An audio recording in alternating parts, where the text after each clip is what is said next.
السلام علیکم۔ خلیفہ متوکل علی اللہ کے دور میں زوال عقیدہ خلق قرآن۔ خلیفہ متوکل علی اللہ خلیفہ واثق باللہ کے چھوٹے بھائی اور معتصم باللہ کے صاحبزادے تھے۔ وہ مسلکاً اہل سنت اور خصوصاً شافعی فقہ سے تعلق رکھتے تھے۔ وہ خلق قرآن کے شروع ہی سے مخالف تھے اور وہ اہل حدیث نظریات، سلفیہ نظریات، جو بعد میں سلفیہ نظریات کے نام سے مشہور ہوئے، ان کے بہت مؤید اور پیروکار تھے۔ تو حضرت امام احمد بن حنبل رحمہ اللہ سے بھی وہ بہت عقیدت رکھتے تھے۔ بنیادی طور پر خلیفہ متوکل علی اللہ اہل سنت علماء کے بہت قدردان تھے، لہذا جب آپ خلیفہ منتخب ہوئے، آپ کا اصلی نام جعفر بن محمد تھا، آپ جب خلیفہ منتخب ہوئے تو آپ نے سب سے پہلا کام یہ کیا کہ عقیدہ خلق قرآن کی سرکاری سرپرستی ختم کر دی۔ سرکاری طور پر عقیدہ خلق قرآن کو منسوخ اور ممنوع قرار دے دیا۔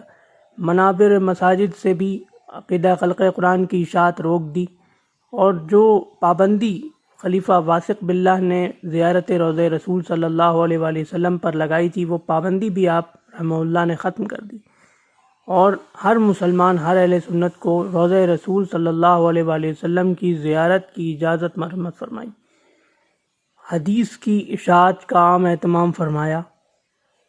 سرکاری سرپرستی میں احادیث کی کتابت کروائی گئی، اور محدثین کرام رحمہم اللہ کو اخراجات دنیاوی سے بالکل بے نیاز کر دیا۔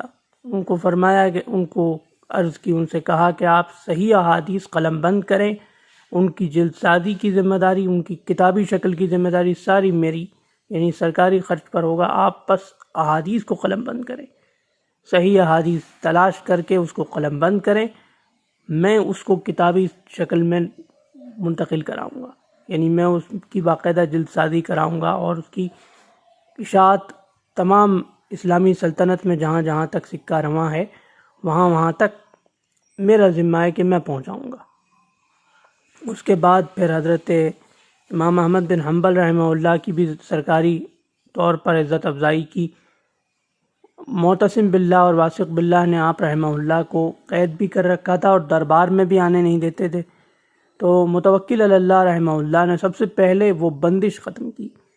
امام احمد بن حنبل رحمہ اللہ سے عرض کی کہ آپ جب چاہیں دربار میں آئیں، نہ آپ کو زبردستی بلایا جائے گا، نہ آپ کو زبردستی روکا جائے گا، آپ سے بس رہنمائی درکار ہے، عقائد اہل سنت کے سلسلے میں رہنمائی درکار ہے، کرم فرما کے، مہربانی فرما کے اہل سنت کے عقائد میں ہماری رہنمائی فرمائیے۔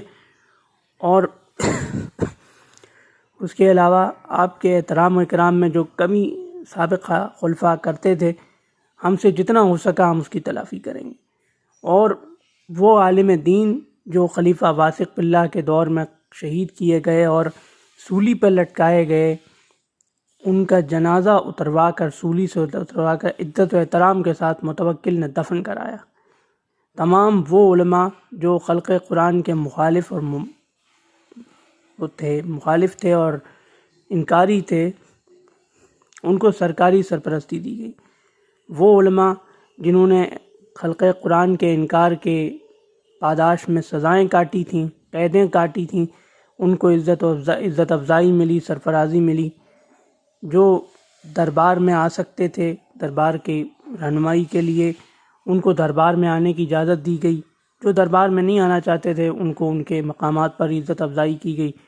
اور وہ علماء، خصوصاً احمد بن ابی داؤد اور دوسرے وہ علماء جو معتزلی عقائد کے حامل تھے، ان کو سخت تادیب کی گئی، ان کے عہدوں سے ان کو ہٹا دیا گیا، ان سے سارے اعزازات چھین لیے گئے، اور یوں جو فرقہ معتزلہ تھا وہ سرکاری سرپرستی سے محروم ہو گیا، اور اہل حدیث کا جو ہے، یعنی حدیث قرآن و حدیث کے جو علماء تھے، ان کو بہت زیادہ پذیرائی ملی، اور اہل سنت والجماعت کے عقیدے کو سرکاری سرپرستی پھر نصیب ہو گئی۔